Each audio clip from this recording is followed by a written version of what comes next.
Hello, everybody, and welcome to the Know Your Shit podcast, where our knowledge and pride in what we do drives us to be excellent. My name is Josh Cadillac, and once again, I'm in the driver's seat for today's show as we learn how to stop chasing paychecks and learn how to start building a business. And we do that by talking to the most successful people in business to see how they achieve the success they have. We have a great show for you today because we have a great guest, Mr. Deren Hasip. Deren, thanks so much for being with us. No problem. My pleasure, Josh. Thanks for having me on. Pleasure's mine, sir. So, Deren, why don't you tell everybody what it is that you do? Well, great question. I do a number of things. First and foremost, I'm a principal broker and founder of a company called Mortgage Scout. I'm also CEO of a company that's called Partners Private Capital to do private mortgage investment administration. When I can find time, I'm also a professor at the Real Estate Mortgage Institute of Canada. And beyond that, when I can find more time, I'm a father of 5 kids. So I do what I can. It seems like mom must be taking on quite a bit of the outsourcing on some of that, I would imagine, with 5. 100%, 100%. It's not something that's easily done. It's something that does take some effort, and I definitely can't do it without her. So definitely a team effort there.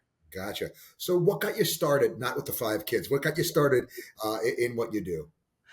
Yeah, great question. I mean, I started off as a banker, kind of at the ground floor. Like while I was in school, while I was in college, I kind of took on a job at the bank, working part time, and kind of found myself liking finance and financial services. And 29 years later, I'm still very much involved in business and banking. As I kind of progressed my career in banking, I found that I specialized in lending. I really had taken a liking to that. Then the minute I got a taste of commission, the world changed, and then it was nothing but great things from there. So what do you like best about it? You know what? When I look at kind of where I came from, because I took a lot of time to build a solid foundation as far as financial literacy is concerned. I had a really good background in being able to deal with financial matters, which gave me a really strong foundation in being able to not just speak to just the mortgage piece, but the full piece as a whole. So having that background made a huge difference, right? It's like you said, you got to know your shit. So preach, brother. My father used to tell me all the time, know what comes before and what comes after what you do. It'll make you much better at what you do. 100%. 100%. And so, no, that's so important, that skill set. One of the interesting things always is because I teach as much as I do, is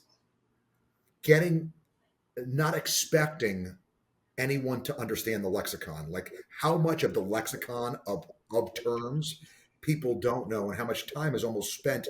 I don't want to use the word remedial because it's got a bad connotation, but like correcting the lack of financial literacy that people have in order to even be in the conversation. Right. It's when I wrote a class called Investment Essentials. It was 4 hours just to kind of get you halfway spooled up to what they should have taught you in school but never did, just so you can understand the conversation we're getting ready to have about the thing. True. Yeah, I know you're absolutely true. I mean, if you take a look at, fundamentals of education, what people should be taught, they should be taught how to manage debt, how to manage credit, how to budget, fundamentals of investing. And sadly, so many people make mistakes on their journey that by the time they're ready to start, they're already behind because they've screwed up their credit, or, they missed a few payments, or, budgeting was never a priority. So, and then you're kind of re-engineering everything, and you've got to take it one customer at a time.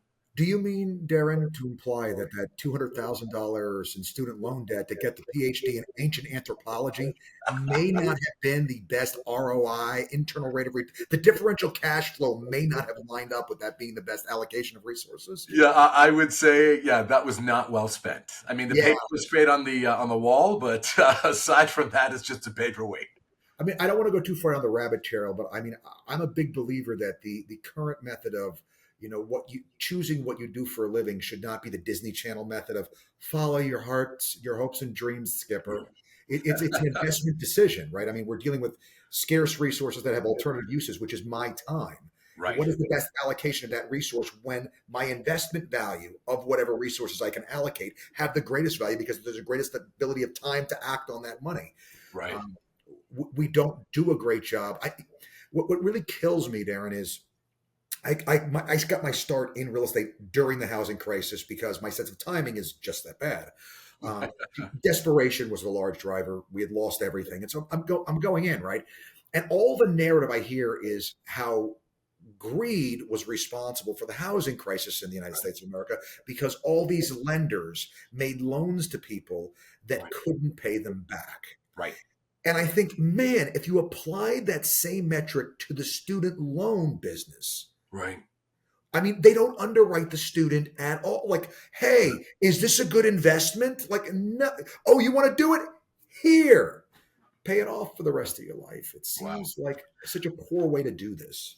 Yeah, no, it's sad, but you brought up something that I think is really really important. You talk about the importance of time, and it's the only resource that's truly finite, and the thing that limits every single human being. Yet most people, where they really screw up, is treating time like it's just an expendable resource. Mm, Meanwhile, it's the only thing you will never get back. You can lose all kinds of money and earn it back, but you're never going to get your time back. So, and we see this. We see this with people kind of constantly wasting their time, or doing busybody work and not really being deliberate in their actions, and thinking of time as an investment versus a spend. And yeah. when you start looking at time as an investment, it changes really obviously everything, right? Absolutely. Well, I mean, it's the one. That's a great point. I've never quite crystallized for that, but it is the one non-renewable resource that we have. I mean, money is renewable, like just about everything. But Right. that time component, that life, you're eating into that, and I mean, everything else then is what you're passing on. But that's you're out of the equation at that point. And again, rabbit trail, I could have way too much fun hanging out with you on. Where do you think all the success came from for you? You know what? It's funny. You talk about coming into the business and, at the tail end of, a downfall in the real estate market. You're like, wow, my timing wasn't exactly great. But to your point, you also said, I had lost everything and I got to rebuild things. And I think, you take a look at anybody with any level of success, you're going to find there's a story, there's a common theme there, right? Adversity really comes into play. Yeah. And I look at kind of my first official pivot point in my career, and I was a lifetime banker, and well, I shouldn't say lifetime banker. I had about a decade under my belt, and I was working as a branch manager, and I was working hard. Like on paper, I looked like I was successful. I was making money. I had a title. My mom was proud. Look at my son; he's a bank manager. What she didn't realize is that I had to moonlight as a waiter just to bring more money in because my family was growing. I had all kinds of costs associated with. I had, different financial obligations that were driving in. I'm looking at myself going, hold on a second. I'm limited by the same 24 hours that Jeff Bezos is limited by. I'm limited by the same 24 hours that, Anthony Robbins is limited by. So why is it they do what they do and I can't do what I do? Right? Yeah. Yes, I get it. If you have money, it's great because with money, you can make money. However, they don't have more time. They don't pause it. I've got to figure this out. And I looked at, whatever job it is you're doing. And I had to look for a career pivot, and the aha moment for me was serving somebody as a waiter who was a client of my branch. And they're looking at me going, okay, so you're either, a failure of a branch manager that you have to work as a waiter, or something's going on because now you're moonlighting. Like, what's going on here? Right. And that's when I said, okay, you know what? I got to look at how I invest my time. And most people take a job and don't think of that job as an investment of time. They just see it as a means to an end. But I Yep. said to myself, okay, so if I'm going to invest, 40 hours a week into a gig, 60 hours a week, and I wasn't working 40, I may as well get paid for the skills that I have. Right. So at the time, my wife was pregnant. And, I was a branch manager, but I was still hustling. So I was still bringing leads into the branch. And I sat down and said, babe, I can't do this anymore. Like, I just can't be a branch manager and moonlight as a waiter. This isn't very smart. Like, I mean, I know what I'm good at. And frankly, this is a great job. It helped me build some incredible foundation, but it's not paying me what I'm worth. And I know what I'm worth. So here's the deal, babe, we're going to go on a journey together. And I need you to believe in me. And I was fortunate because she also worked in the bank. She saw me on the come up. She saw my hustle. And I said, okay, here's what we're going to do. I'm going to drop this job. It's a decent job with a great income, and I'm going to go into commission. That went over like a lead balloon. Oh yeah, no. So she's like, "What?" I said, "Hold on. Before you get ahead of yourself, let's check this." Okay. So I said, "I've been branch manager. Things are going well, and I'm going to let you know. Last year I brought in this many clients, and if I take that many clients, just doing this passively, and I put it into a commission matrix, And the math worked out to like $43,000, right? And I said, I did that as like just passively generating commission sales on top of managing people, coaching people, training people, doing audits, all that stuff. Imagine, I said, if I took myself away from all the non-income generating activities and invested into myself in building this business. Now, I understand that at 43 grand, that's not going to replace my income as a branch manager. Right. But I promise you, if I invest this time in myself and this business, I will replace that income and then some. But before I go there, I need you to be on site. And she came back and said, I believe in you. You know what? Like, whatever it takes, let's make this happen. And, one of the things that I talk about, in what I do, both as a mortgage originator, as a mortgage broker, as a coach, as a mentor, is understanding that whenever you go through something like that, like a career pivot, a particular milestone in your life where you're changing gears and maybe going in a different direction, you really have to take stock and inventory of what you're good at, Yeah. and what you're capable of doing and build on that. But at the same time, redefine who you are. Because some people said, oh man, you're committing career suicide. You're a branch manager, you got a title, you've got a good stream. Like, why would you walk away from all that guarantee? Because a guarantee is a leash. Yeah, absolutely. Risk and return Are are directly proportional. inversely related. The more risk, the more right. You got to compensate it. You're going to take and raise this up. Absolutely, absolutely. And you know what? I had two Well, major milestones. not inversely, directly. You're correct. Sorry. No, I get what you're saying.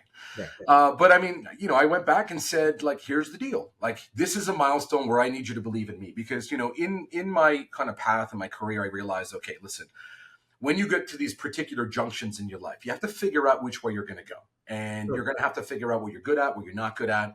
You're going to have to figure out what kind of resources you have at your disposal, whether that's going to be a secured line of credit against your home or some savings, because you're going to need some sort of a nest egg to Right. fall back on. Yeah, yeah. No, I get it. I mean, you're really kind of having this moment of what you think and believe to be true about yourself, but Right. you've never actually seen yourself do Right. in practice. And always that little voice in your head of, well, is this really true? Can you really?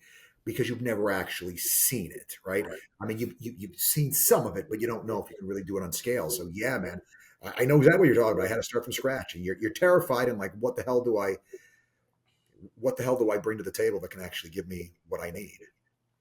And that was a big deal. And I mean, I had that juncture twice in my life. At that particular juncture, I said, listen, it's going to be tough. I'm not going to kill it right out of the gates because the things you do at the beginning are front end loaded. I have to put a lot more time in at the beginning, developing relationships, pounding pavement, meeting people, setting up centers of influence. But when I lay the foundation, I promise you, if I invest my time correctly at the beginning, I will reap the rewards on the back end because I've built my business properly. But I need you to be patient with me. I need you to support me and understand that we're going to go on this journey together. And I find the biggest failure of people, especially as they transition to either being self-employed, going on a new venture, moving into commission, is not realizing that when you go on this journey, you don't go by yourself. Yeah, You bring people with you. And if you don't bring the right people with you, the key support mechanisms, your journey's done before it starts. absolutely. And No, that's a big deal. So, I was very fortunate. She said, listen, I believe in you. I saw you when you were a financial advisor and what you did, and I believe you can turn things around. First year was tough. There's no question about it. By the 18-month mark, I had replaced my income, and six figures happened. So had great success as an originator. Someone talked to me into, moving into management. Hey, we think you're really good. You're well-spoken. How about getting into management? For 10 years, I moved into management. So started with mid-level management, moved my way up to being an executive. One thing I learned, which was really, really, really cool. When you're a professional, when you're a sales guy, you pound pavement and you're successful, you learn how to do things one way. mm-hmm. When you move into a leadership capacity where you are inheriting a team, where you are developing a team, where you're recruiting players and you're part of their journey, the world opens up and you start seeing things so differently. And you start learning things that you would have never been able to learn on this journey had you just gone alone. Sure. And the 10 years I spent in management gave me incredible opportunity across multiple institutions, working with many different classes and cultures of people from different walks of life to figure out the different ways of building business. and the different ways of being successful, Sure. which was really cool. And, after 10 years in management, I got kind of tired of slinging the corporate game and got tired of politics and said, listen, you know what? At the end of the day, when I'm done, I want to be able to look back and say, I did that. And you know what? What can you really put your mark on when you're just an employee? Yeah. You're putting your mark on somebody, something that belongs to somebody else. That's right. I said, no, I'm done. I'm going to do something for myself. So in 2015, I decided I'm going to take the training wheels off and I'm going to practice what I preach. And here's the funny thing, right? People say this. When you're fresh and you just made the transition and you've had great success as a sales guy, people listen to you. But the longer you are removed from sales, the more stale you become. And Sure. then people question your credibility. Yeah, you were good, but like that was 8 years ago. The world's changed. The market's changed. You're out of touch. Said, okay, you think so? Great. Watch me.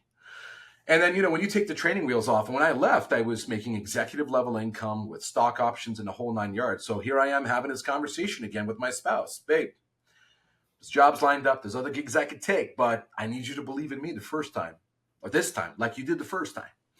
So she's looking at me with that look in her eyes, and she's like, it's not the same. I was just pregnant back then. Now we got like 4 kids. You sure we're doing this? Yeah. I said, honey, we're doing this. You Because know, when you're hungry, you have all kinds of motivation. absolutely. But I mean, that partner to do it with is such a critical thing because there's there's a BST factor, blood, sweat, and tears Right. that goes into making anything.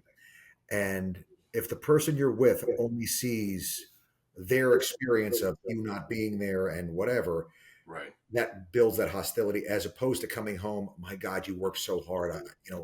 I'm so glad you're working. So, like when you have that encouragement on the backside, you Right. can turn that warrior loose and I'll take any hill any day of the week. Right. It's the fuel or it can be the anchor. You One know way. what? That's such an important point. I think people shouldn't lose sight of. And I've met great salespeople who are absolutely phenomenal at what they did, but their inability to recruit people into their support network Mhm. was a reason they could never make the transition. Like I remember distinctly one guy specifically interviewed this guy who was an absolute killer, fantastic capability. He could sell gum in a lockjaw ward. Like this guy was just a sales professional. And when it came to making that transition and giving up that cushy salaried job and becoming an independent mortgage professional, he couldn't get into that understanding that if I want to take this step, then I must get people into my camp. And so one of the things that I talk about with the people that I coach and my journey as a whole, it's transformative change. Mhm. And transformative change in my branding, we branded it as sell your parents because your parents are ultimately your first barometer. They're your first yardstick, right? Sure. They're the people that saw you grow up. They're the people that saw you fall down. They're the people that saw you make mistakes, right? But transformative change happens as you sort of, get into adulthood and finish your education or succeed as a professional.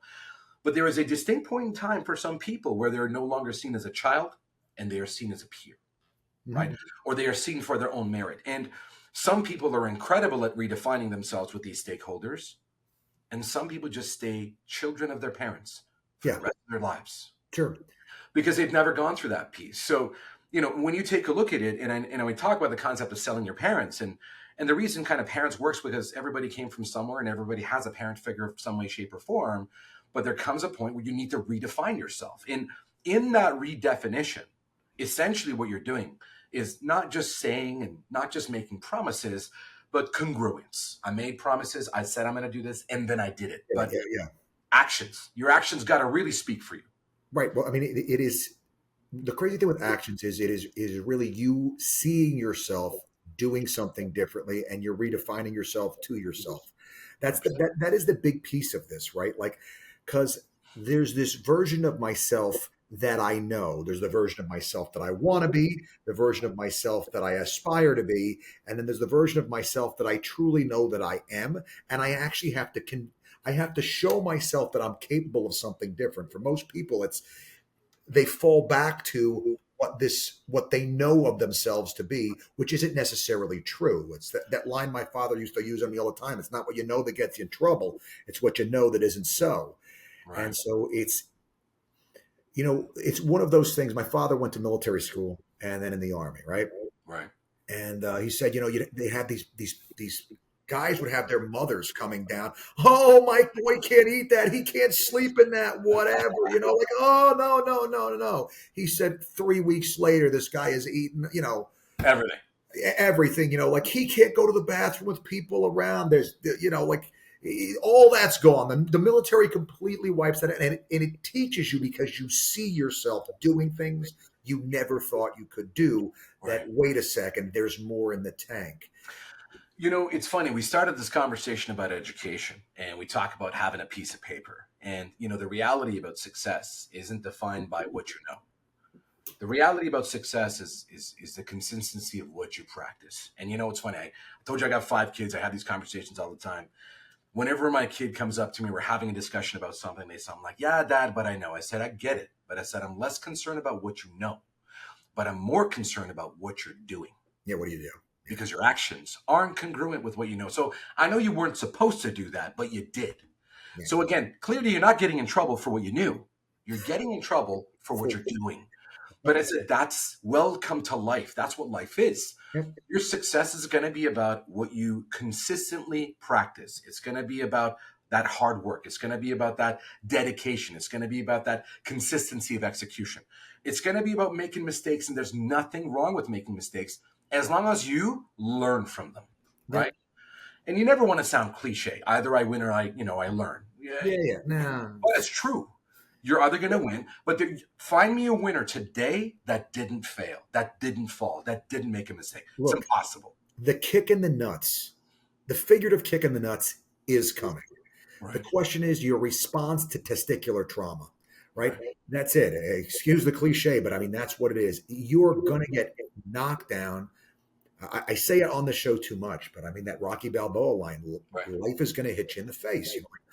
Life is not about how hard you hit. It's about how hard you can get hit and keep moving forward. What are you going to do when you're hit? Are you going to stay down or are you going to keep moving forward?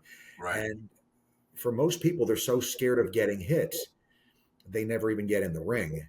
And like your friend, the sales guy, great sales guy, but couldn't get in the ring because Right. self-sabotage. So this kind of brings us to a really great thing, because obviously a lot of what you talk about, a lot of what I think about, I can hear from what you're talking about, a lot of what you think about comes from introspection, like looking at what we're working with here. What would you say if you're going to take and give the CEO looking at the employee, Deren, what in your makeup makes you good at what you do?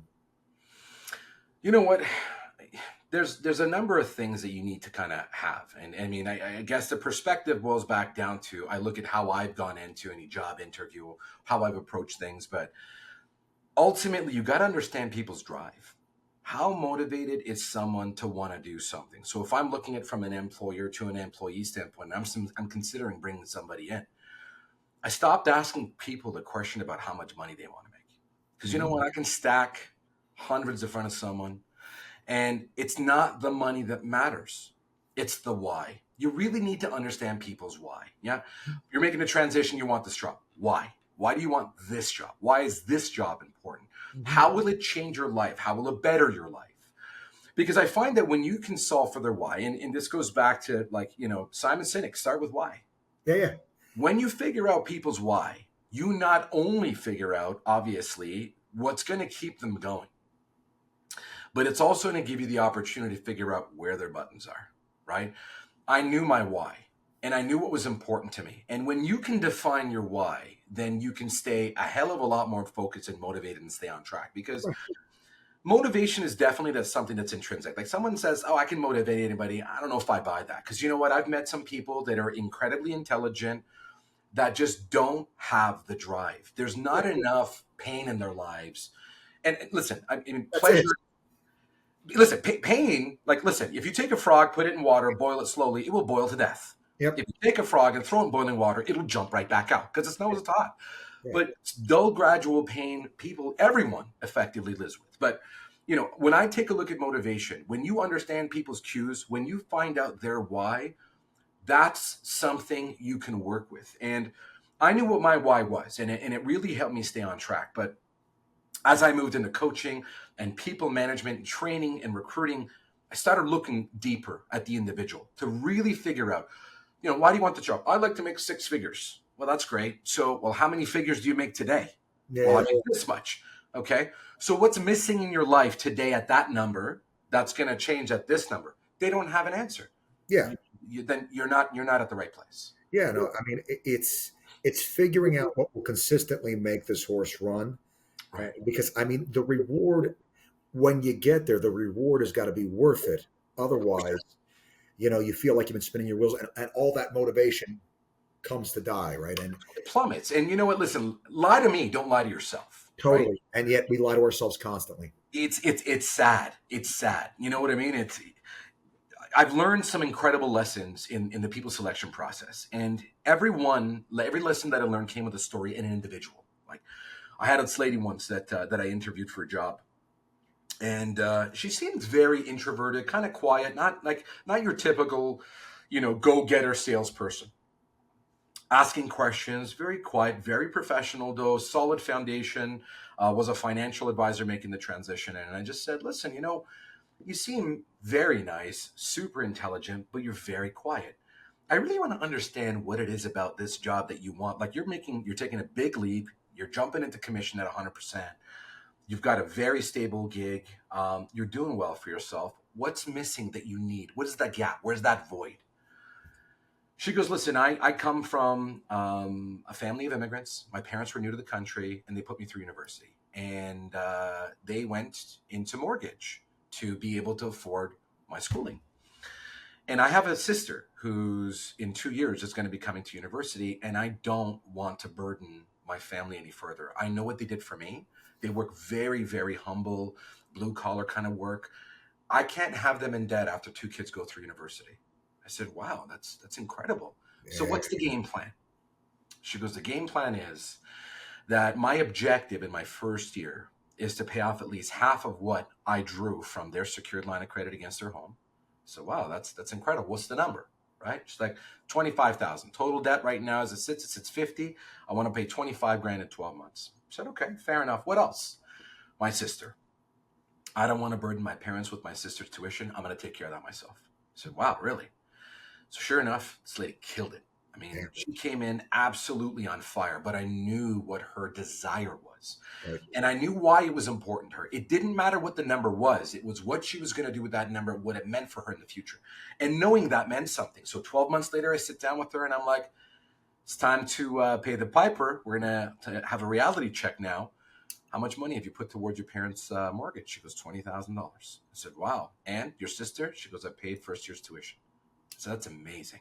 Yeah, man. That level of achievement for her, that sense of fulfillment, it wasn't about the money. It was about the pride. And I have so many different little stories with people where, you know, it wasn't necessarily, sometimes it's about money, sometimes it's about necessity, sometimes it's about pride, but you got to figure out those buttons.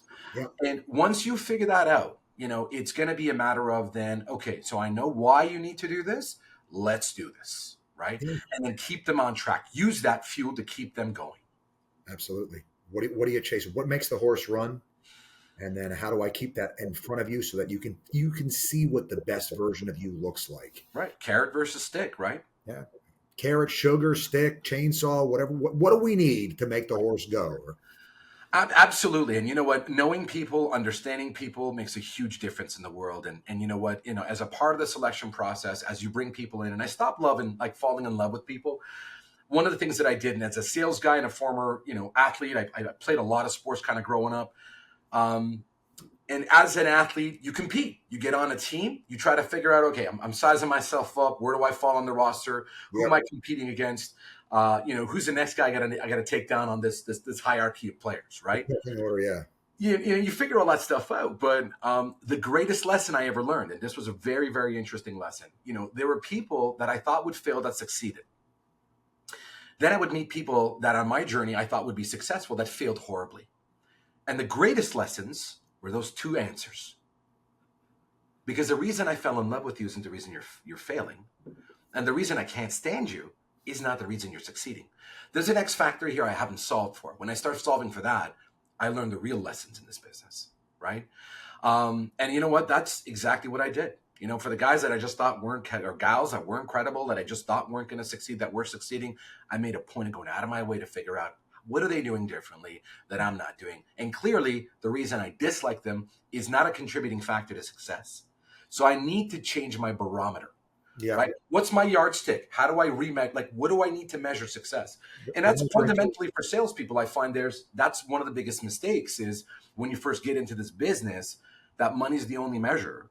And when you're building a business, it's not all going to be commission and roses and sunshine in the beginning. There's a lot of front end loaded, heavy work that needs to be done. But if you measure the right activities, the Yeah. reality is you'll get those results. If and as we're alluding back to your point, if the tool that you have is the right measurement tool, I mean, the first thing that you do is check the tool that you're going to measure with to make sure it is properly set, and then you start to measure. You always zero out the micrometer before you measure to That's make right. sure, right? So you always got to take and make sure the tool, and that's what you're talking about with people. You were trying to take and make sure this tool you came up from the factory with was Right. properly Calibrate. calibrated to do the to assess what was needed to move forward. I love it. It's good stuff.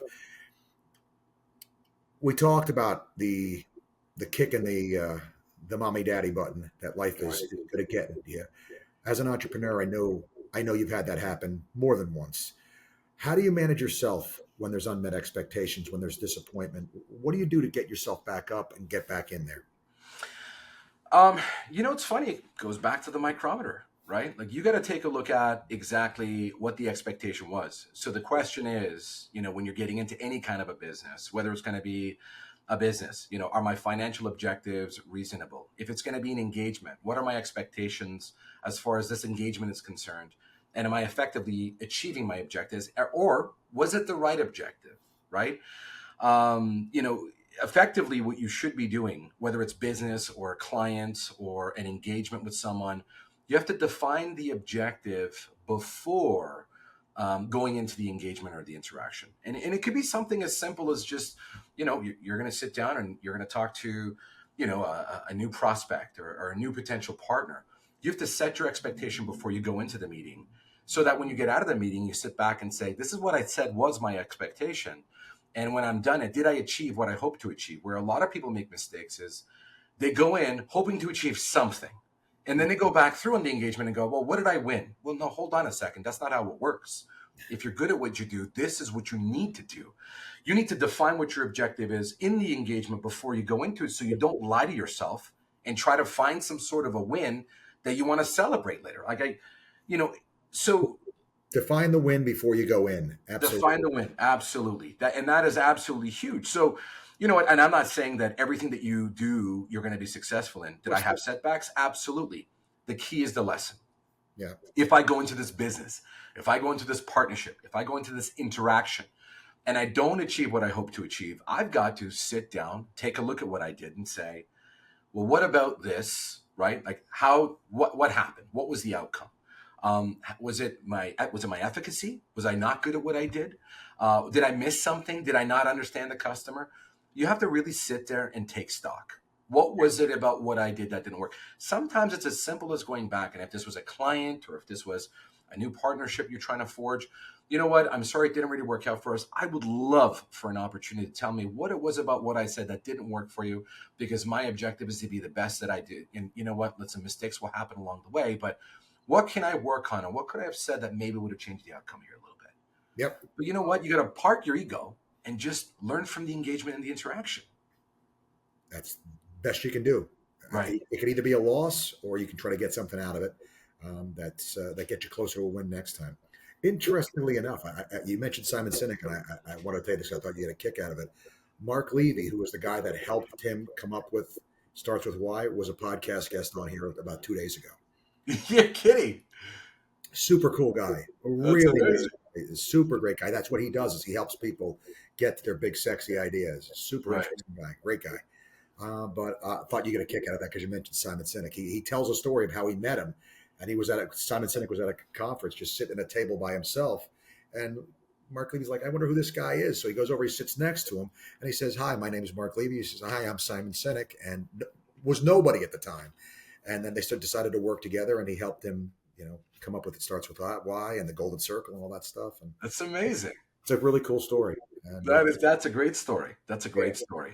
I saw him speaking recently, and I invited him on the show, and it was a really good really good show. He's really interesting, very creative gentleman, and just a really great guy to talk to. So You know, it's funny, and I know, I've gone through this process with third party consultant, as have you, and it's funny, we spend so much time honing our craft that because you're in it sometimes, and you're learning, you're talking to people, you're engaging with people, you don't have that. You talk about introversion, so like, when I look inside myself and try to understand myself, action, yeah, yeah, how many times do you really have an opportunity to have that self-reflection? So when you talk about that, and so when I left being an executive, one of the things I had was a coach, where I actually had a full assessment done of myself by a psychotherapist, where I sat down with two people and listened to them talk to me about me I for love like 3 hours. Weirdest thing ever. I mean, short of going to a doctor and having a physical, no one ever sits there psychologically and says, by the way, this is you.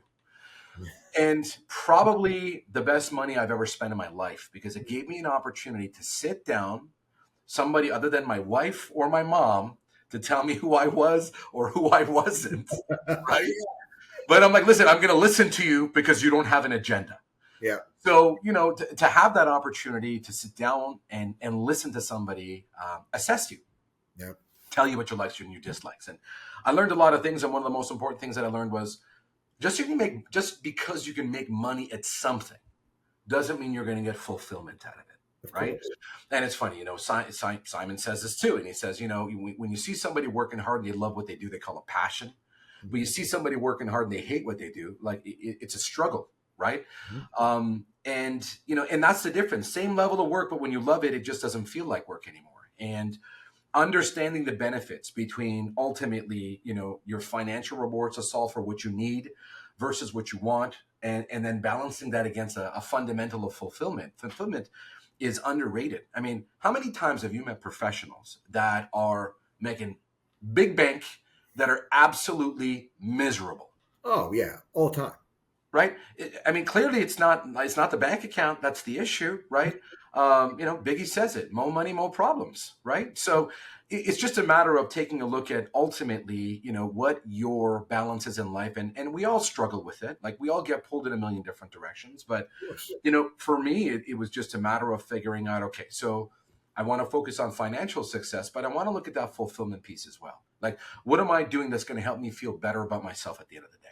absolutely. How do I have gratitude? How do I take and enjoy? I mean, one of the things I talk about, because in any sales business, every single transaction is an opportunity for a high or for a low, and sometimes you go into one and it's a big one, and you got want to get it, and you start to make it bigger than it needs to be. And one of the things I tell my folks is two things. I always tell them to take and manage your emotional state on the way into a sale. One, tell yourself this is not a real one. I'm going in to practice my material. So, in other words, just take the consequences off the table, because Right. I'm practicing for the next one, which is going to be the really big one. This is just open mic night to see if I can get my material out and not screw up. So, you want to go into Jeff Bezos to take his listing, and he's going to be there raking you over the coals financially to take it. Right. So, you're going to have to, you got to get ready for a good old fist fight, right? And the second thing I tell him is, I promise myself, no matter how this goes, I'm taking myself out for ice cream afterwards. Right. Because if I'm going to have ice cream later, there's no way this is not a great world. Any world where I'm having ice cream, so I can be in the middle of things, sweating, starting to get tense, starting to get all kinds of desperate. And I remember that I'm getting ice cream later, man, and I'm having a good time. I'm back in it, and it's just, there are these mental games that we have to play with ourselves, sort of to take and position ourselves with, to not let the consequences get out of scale with what they really are. Where Right. you can actually remember, I get to go home and go to sleep in a bed tonight. Right. I get to go, I get to go see my dog. Like, there's all this good, but we don't appreciate it as much as we should. There's a book I've recommended it a few times, but it's a great one if you've never read it, called "Running for My Life," Okay. and it's a story of a Sudanese lost boy, Wow. um, who is captured. He and his brother are captured by rebels. I believe his mother was killed, and so they Wow. determine that he's too small to carry the rifle. So they tell his brother to take him on the field and kill him. And his brother tells him to run. So the kid winds up running all the way to Kenya and living in incredible poverty and I mean just extreme lack and privation and like in an orphanage. But I mean, it was like, hey, go out to the garbage dump today and find what you're going to eat kind of Wow, situation. Like it's really, terrible. really. And so there's a lot more to the story I'm leaving out. But at some point, he gets adopted in his early mid teens by an American family and flown from there to the United States of America. And listening to him describe the idea of having his own bathroom inside the house, like all of these things were just so mind boggling. If you can listen to a book like that Wow. and not become incredibly great, I mean, you have to be so grateful. And the book just gave me such joy and everything. Like, hey, plastic room keys that work. And I just, everything is so amazing. That Yeah. gratitude, that contentment piece. Because Right. otherwise, you wind up like the old man in the sea, chasing the fish. You finally catch it and you got nothing. Right. That's all said and done. You know what? And that's a really good point. I think that, we are very fortunate to live where we live and have the liberties that we do. And I think we really lose sight of how much struggle and hardship and difficulty there is in the world. And, immigrants are a great way to learn those stories because a lot of them are kind of running away from that to chase this American dream, right? Yeah, And I think we just forget that we have it and we kind of take it for granted. But when you see their hustle, when they come in, and it yeah, doesn't matter what they do, absolutely. how hard they fight for it, and the fact that they value the little things and the things we don't, take inventory of, and the importance of those things. Context is absolutely everything. Really, I could not agree more. I mean, I wa- I listen to young Americans complain about America and watch these immigrants come over, just convinced the streets are paved with gold, Right. and they make it. They do. I mean, they find opportunities. They, whatever it is, they make money. They own houses. Like all the people that say they can't participate in culture because it's too expensive now, and the American, these folks with way less come in and do way more because rather than looking for the problems, they're looking for the solutions, and they're Opportunities. convinced they're there, and they Absolutely. find them. I'm trying to remember who it was. I think it might have been Thomas Edison. He said something along the lines of, people miss opportunities all the time because they come disguised in overalls and look like work. That's funny. It's great. Oh, Thomas Edison actually, you don't realize what a quote machine the guy was, but I mean, there's quite a few of them. He's like my second favorite quote guy. Thomas Sowell being my number one Thomas quote guy, and Thomas Edison being number two.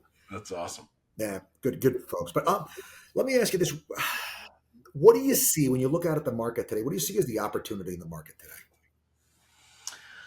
Uh, I mean, it depends on what we're talking. I mean, we're talking the context of real estate. Are we talking the context of?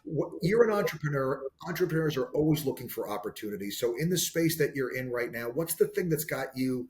That's the goosebumps going. Like, I think that's the thing. You know what?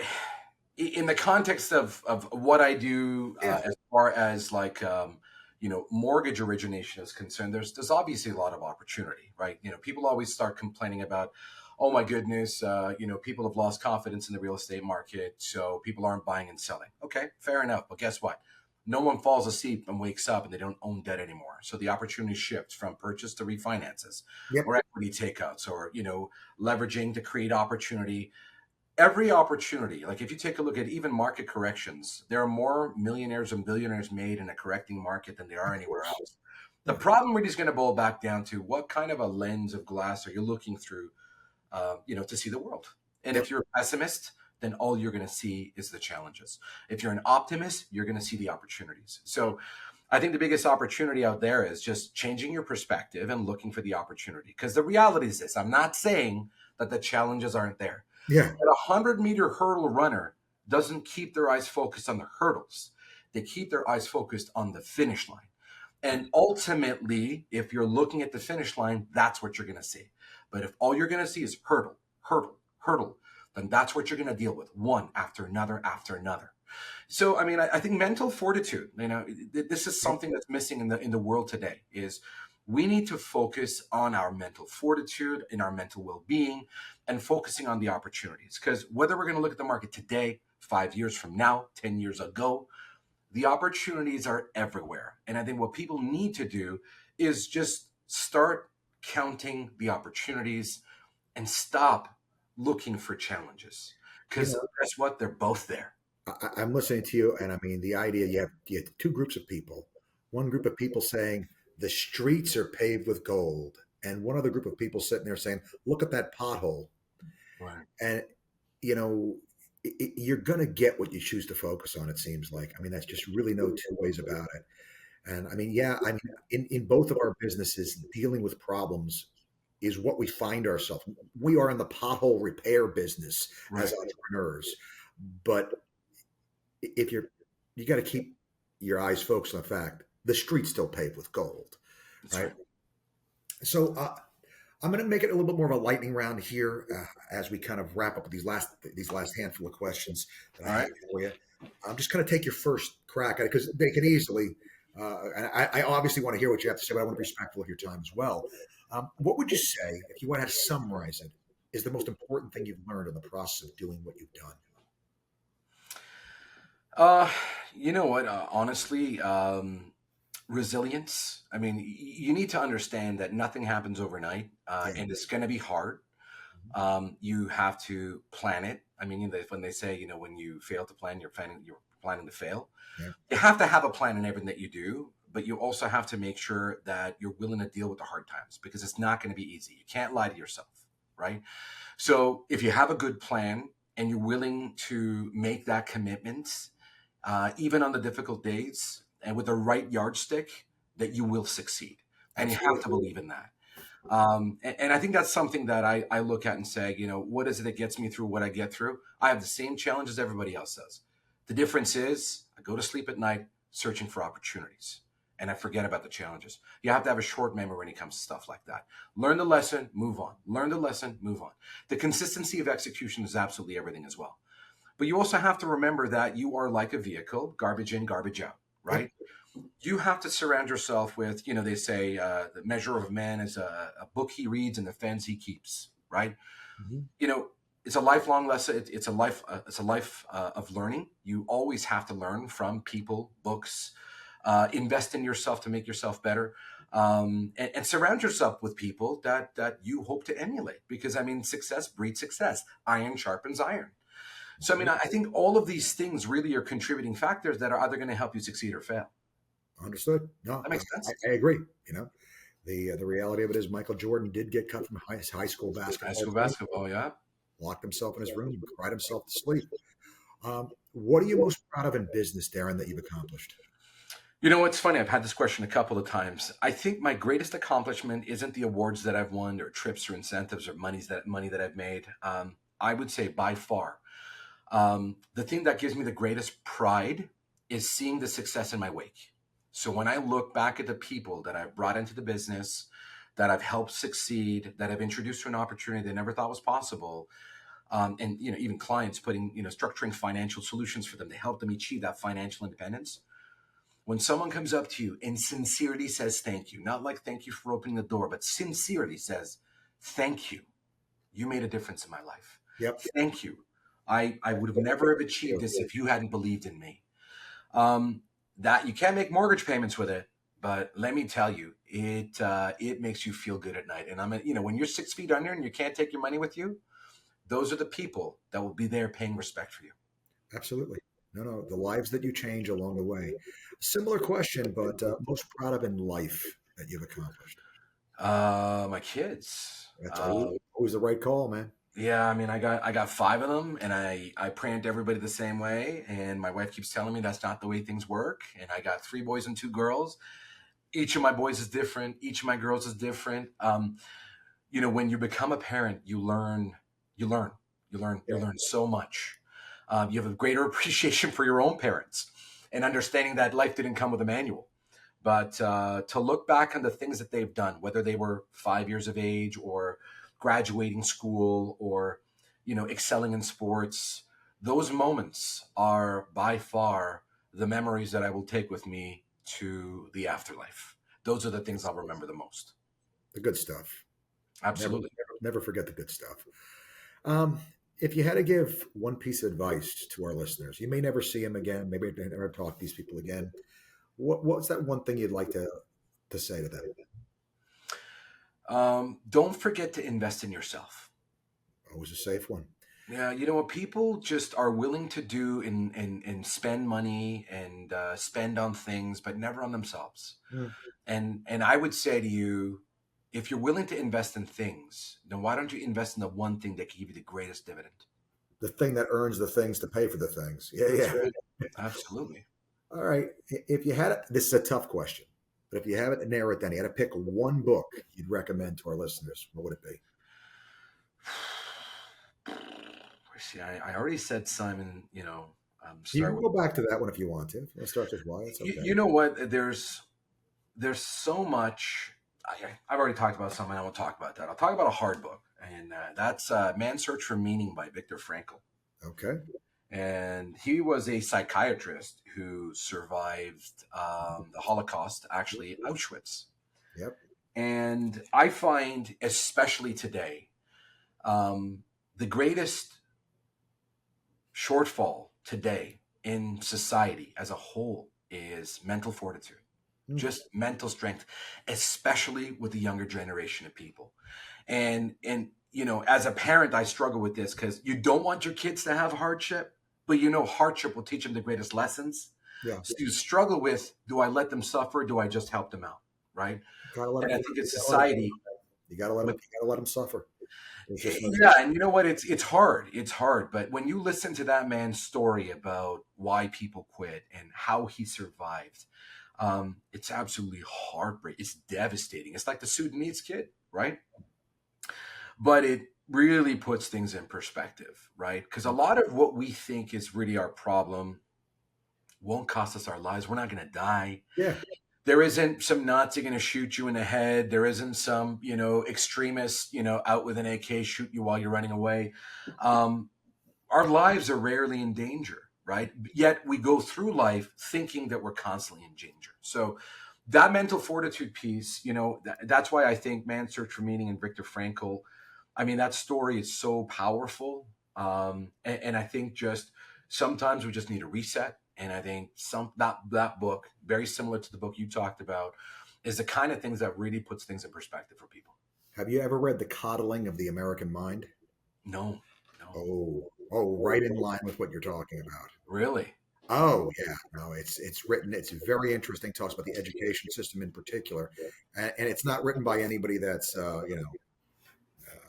super leaning one way or the other. But Yeah. in fact, you would think they would be very much in favor based upon their leanings, but no, they you need those counteracting ideas smashing against each other. You need to struggle in your own mind with ideas. It's really worthwhile read. Um, Favorite movie of all time? I'm a bad person. Um, you know what, Giovanni Ribisi, and I don't know why the name's not coming to me, but it was kind of a playoff of Wall Street in the '90s. Boiler Room. Boiler Room. Okay. Yeah, and you know what? It's a crazy movie about hustle and it's about sales and it's just one of those movies that just spoke to me. All right. Famous person in history you'd want to meet if you could. It's funny, to be honest, and I'm gonna go back to, I don't want to repeat, but I'd want to sit down in a room with Viktor Frankl All right. and talk to him about, beyond the book, like tell me what this was like and Yeah, yeah. tell me Tell me the key story. messages. Tell me the Tell story. me your story. What can I teach people that really will help them with this mental fortitude piece? Hmm. All right. Similar question, but a bit more personal, Darren. What person from your past would you want to sit down with and have lunch with today if you could? Um, Probably my grandfather. Okay. Yeah, he passed at an early age. He was 69 years of age when he passed, and my kids didn't really have a chance to get to know him. He was Irish of Italian lineage, Okay. and he was a soccer coach. He was a boxer. He was a man that loved his wife unconditionally, and he would sing to her, and Mm. he was such an incredible human being. So to have an opportunity to sit down with him again, um, and just spend more time now that I'm an adult, because I was a child when I was a teen when he passed, Yeah, to have an opportunity to really get to know him more, because the lens changes when you become an adult than when of you are course a it does. child, obviously. Yeah, yeah. No, everything changes. Right. All right. One piece of advice you'd go back and give the younger version of you. Never doubt yourself. Okay. Never doubt yourself. If you had to pick, who would you want to be stuck in a foxhole with taking fire? Who would you want to have in the back? Foxhole taking fire. I mean, if this is, I'm in a foxhole and I'm taking fire, I'm taking my brother with me. All right, there So you go. I got a brother who's 4 years younger than me, and we've been in plenty of situation where we've had to deal with some adversity and some Scrapes. tough times. He's got my. I know my wife's gonna kill me for not calling her my ride or die, but you did say foxhole. Yeah, I did say foxhole, and you didn't ask her to be there because you wanted her someplace safe. I didn't want her in danger. Yes, Exactly. no, no, Exactly. I You know got, exactly where I'm coming I totally had it covered. Do I want to survive with my wife or survive the foxhole? I'll take my brother in the foxhole. Yeah, exactly. Exactly. I'm going to survive the hypothetical. Yeah, Um, I hit it. so, what do you do to unwind, Darren? That's a great question, and I'm not going to say this just because I know you said Catan, but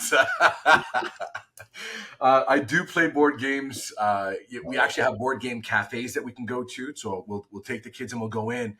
And what's great about these board game cafes, they'll sit down and they'll say, okay, what do you guys like? What do you not like? Let's make some recos, and then we'll go in. And the recommendation was Catan. So, Ah, and again, I played a lot of sports. I competed a lot. yeah. My kids, my girls danced, and my boys were big soccer players, and they're all competitive. And so we spent a good chunk of time playing games. But Catan, I mean, I'm not even kidding. I played it as early as 3 days ago. Yeah, Is an absolute incredible game that we have a ton of fun playing. yeah, yeah. Now I've gone way in that. I'm almost up to 1,000 games that I own. No way, get out. That's Oh yeah, amazing.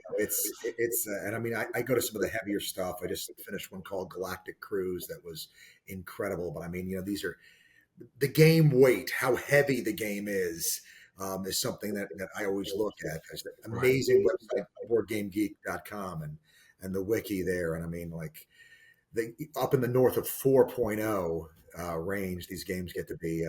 But to me, I love it. I don't know what it is. It's having all the all the thinking of working like Yeah. what I do, but without any of the consequences. Like, hey, if you screw up, everybody has to get fired. Like, Yeah, that's right. you get the thinking without.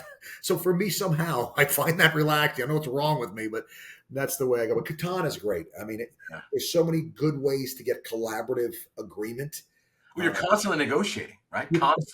right, but I mean, it's not like Monopoly where you had No, money and property. That's it, and that's nobody it's, wants to be there. that's very two dimensional. This is not like we've gone to the expansions, Oh, yeah, and it gets even more complicated at those levels, which is fantastic. So we have the basic level we pay for the ones that just want to handle that. Then we've got the most complex expansions for the ones that want to get it to that next level. But you know what? Listen, I mean, the brain is muscle like anything else. It needs to be flexed. It needs to be exercised. And this is something that can do that with no consequence, right? yeah. If you ever see a game called a little bit more obscure, but a game called Hansa Teutonica.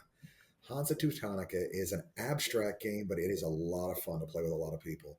Hansa Teutonica. Yep, it's a bit of an abstract game a little bit, but you're like trying to get your little guys between two cities, and if you get you can either take the bonus of the city, or you can take and put the guy on there, and then anybody else that connects the city has to give you get points. Huh. And one of the end game conditions is anybody earns 20 points, it ends the game. Or if anybody takes and visits so many cities, or there's like 3 or 4 ways the games can end, and there's a lot of different strategies on how to end the game and all. Um, Huh. That's it's fun interesting. that I played it, and yeah, it's not super complex, but it's a lot of fun. Very cool. Very cool. Um, last couple of questions I have two left. What's next for you, Darren? I mean, as an entrepreneur, there's always something cooking. Yeah, for sure. You know what? Next for me, basically, is I'm going to take this show on the road. So I've spent a lot of time kind of curating my contact and figuring out my message and my why. And so next level for me is basically kind of taking this, putting it together as far as the speaking piece is concerned. And on top of that, putting together some training pieces, both that are industry specific to my trade and my craft, but Sure. also kind of understanding the fundamentals when I talked about that. Redefinition of self. I think that's something that people don't talk about, but the importance thereof. So, putting more training and resources into that as well. But I've been fortunate, very successful in what I've done, and I'd love to be able to do and share what I know in helping people achieve similar success. Okay. Last question, bud. Where can people find you? Pretty much everywhere on social. I think the most comprehensive sort of place to find me is on LinkedIn. Mhm. So they go to LinkedIn and they look up Deren Hasip. They'll be able to see me there. And I've got whatever software called Linktree. They can get in the Linktree, and in my LinkedIn profile, they can just jump from there to all the social platforms that where they can find me. Good stuff. Well, Darren, thank you for hanging out with us and having a conversation. I really enjoyed you. Thank you. It was a pleasure. Thanks for having me on, Josh. My pleasure. And I want to thank all of our listeners for spending their time with us. As I always do, I will remind you there's never a good excuse not to know your shit. Till next time.